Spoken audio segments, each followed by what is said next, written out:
जय हिंद, नमस्कार, वंदे मातरम। बहुत बहुत स्वागत है। मैं अंकित पटेल आप सभी का टारगेट टीचर व अंकित में बहुत बहुत स्वागत करता हूं। संख्या पद्धति के अंतर्गत श्रृंखला के कुछ महत्वपूर्ण प्रश्नों में योग पर प्रश्न की हम चर्चा कर रहे थे और योग पर प्रश्न का ये टाइप नंबर वी है, जिसमें हम भिन्नात्मक योग के उस टाइप की बात कर रहे हैं जब हर के गुणनखंडों का अंतर अंश के बराबर हो। सीरीज हमें दी जाएगी, उस सीरीज में अंश जो होगा हर के गुणनखंडों के अंतर के बराबर होगा। तो यहां पर देखिए, ये जो सीरीज लिखी हुई है, इस सीरीज में आप देख पा रहे हैं कि इतनी लंबी सीरीज है और अगर हम इसका लासा निकालेंगे और लासा निकाल कर इसको हल करेंगे तो शायद हमारा आंसर आने में बहुत टाइम लगेगा। लेकिन हम इसको दूसरे मेथड से लगाते हैं। हम 1/20 को क्यों ना इस प्रकार लिख लें कि हम 20 को 4 × 5 तो लिख सकते हैं। तो हमने यही किया कि 20 को हमने 4 × 5 लिख लिया। इसके बाद हमने लिख लिया 4 × 5 को 1/4 - 1/5। जब आप इसको हल कराएंगे तो आपका 1/20 आ जाएगा। यानी 1/20 को ही हमने क्या लिखा है, 1/4 - 1/5।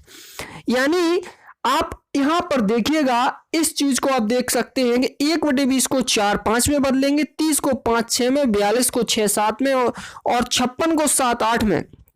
क्योंकि इनका मल्टीप्लाई कराएंगे तो वही संख्या हमें प्राप्त हो जाएगी। जैसे 9 और 10 का मल्टीप्लाई कराएंगे तो हमें 90 मिल जाएगा। तो इन दो फैक्टर में हमें बांट देना है, किसको, हर को। इनका अंतर आप देख पा रहे हैं, 1 आ रहा है। तो यही मैंने टाइप में लिखा हुआ कि जब हर के गुणनखंडों का अंतर अंश के बराबर हो तब ये टाइप आपका लग जाएगा। और इसमें आपको करना क्या है, सबसे पहले हम आपको शॉर्ट विधि बताते हैं, इसके बाद विस्तृत रूप से बताएंगे।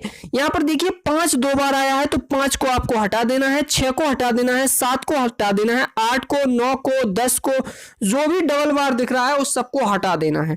बचा क्या, 4। तो 4 को लिख लेना है 1/4 और यहाँ क्या बचा है, 12 और यहाँ बचा था 4। तो 4 को लिख लिया 1/4 और 12 को लिख लेंगे 1/12 और बीच में लगाएंगे माइनस और इसी को हल कराइए और यही आपका आंसर है। तो जब आप इसको हल कराएंगे तो आएगा आपका आंसर आएगा 1/6।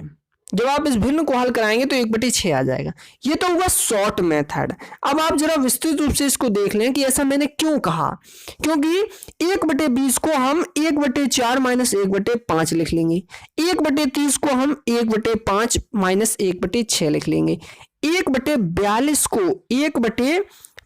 को हम क्या लिखेंगे, 1/42 को हम लिखेंगे 1/6 - 1/7। इसी प्रकार सभी को हमें बटे में लिख लेना है और बीच बीच में माइनस लगाएंगे, क्योंकि तभी वह संख्या, जैसे अगर हम इतने को हल कराएंगे तो पुनः हमें 1/20 ही मिलेगा, इसीलिए हम उसको ये लिख रहे हैं। अब हमने इसके कोष्टक को हटा दिया। देखिए आप इस लाइन में हमने इन कोष्टकों को हटा दिया तो आप देख पा रहे हैं 1/5 1/5 से कट गया, क्योंकि एक ऋण का है एक धन का है। एक धन एक ऋण और संख्या समान होने पर वो कट जाते हैं। ये कट देंगे, सारे एक दूसरे से कटेंगे। 1/9 माइनस के और 1/9 प्लस के कटेंगे, ये भी कटेंगे, ये भी कट जाएंगे, बचेगा केवल माइनस के 1/12 और इधर बचेगा 1/4। तो हमने लिखा 1/4 - 1/12, यानी पहला ये बचा और लास्ट ये बचा। इसको मैंने लिखकर जब हल कराया तो आपके सामने आंसर है कि 1/6, जो कि हमारा पहले ही आ गया था। तो आशा है कि ऐसे प्रश्न जब आप हर का गुणनखंड कराएंगे तो हर के गुणनखंडों का अंतर अंश के बराबर अगर आ जाए आपका, तो इस विधि का आप उपयोग करेंगे। ये टाइप नंबर बी में आप सीख रहे हैं। ऐसा ही प्रश्न मैं आपको एक और करा देना चाहता हूं। आपके सामने एक प्रश्न लिखा हुआ है, आप इस प्रश्न को देख पा रहे होंगे। तो ये आपके सामने प्रश्न है। इस प्रश्न में आप क्या करेंगे, मैंने कहा कि आपको हर के फैक्टर कराने हैं। तो यहां पर अगर आप 9 के फैक्टर कराएंगे तो तीनों 3 आएंगे, लेकिन इनका अंतर 1 नहीं आ रहा है, इनका अंतर 0 आ रहा है। इसका मतलब इसके हम फैक्टर करा ही नहीं पा रहे हैं। तो इसके बाद 6 के फैक्टर कराएंगे तो 2 और 3 इनका अंतर 1 आ जाएगा, 12 के तीनों 4 हो जाएंगे, इनका अंतर आ जाएगा। इसी प्रकार सभी का मैंने यहाँ पर दिखाया हुआ है, आप देख पा रहे हैं। अब आपको क्या करना है, 1/9 जहां के जैसे लिखे हैं वैसे लिख दीजिए और ये जो 1/6 है इसको हम लिख सकते हैं 1/2 - 1/3।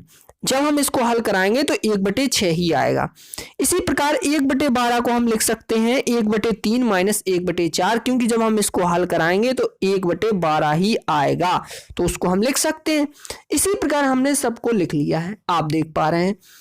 और तरीका क्या है कि जैसे अगर हम 1/20 को लिख रहे हैं तो 1/20 के हमने फैक्टर किए हैं 4 और 5, तो लिख दीजिए 1/4 माइनस 1/5। तो इसको हमने क्या लिखा है, 4 और 5 है, तो इसको मैंने लिखा है 1/4 माइनस 1/5। जब हम इसको हल कराएंगे तो आपका 1/20 आ जाएगा। तो हमने उसको इस प्रकार बदल लिया है। अब आप देख पा रहे हैं कि सभी वैल्यू क्या हो जाएंगी, आपस में कट जाएंगी।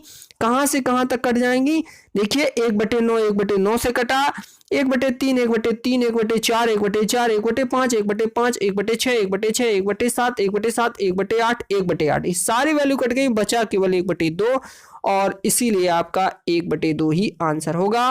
किस प्रश्न का, इस प्रश्न का ये आंसर है। तो दोस्तों ऐसे प्रश्नों को करने का बहुत ही सिंपल और सादा तरीका है, आप देख पा रहे होंगे। आज के वीडियो में बस इतना ही दोस्तों। अगर आपको वीडियो पसंद आ रहा हो तो आपसे एक निवेदन है कि चैनल को सब्सक्राइब जरूर करें। टारगेट टीचर व अंकित पर इसी प्रकार के वीडियो आपको उपलब्ध होते रहेंगे, और पास में बेल आइकन को दबाना ना भूलें। और यदि आपने बेल आइकन को दबाया हुआ है तो आपका बहुत बहुत धन्यवाद। थैंक यू दोस्तों, बेस्ट ऑफ लक।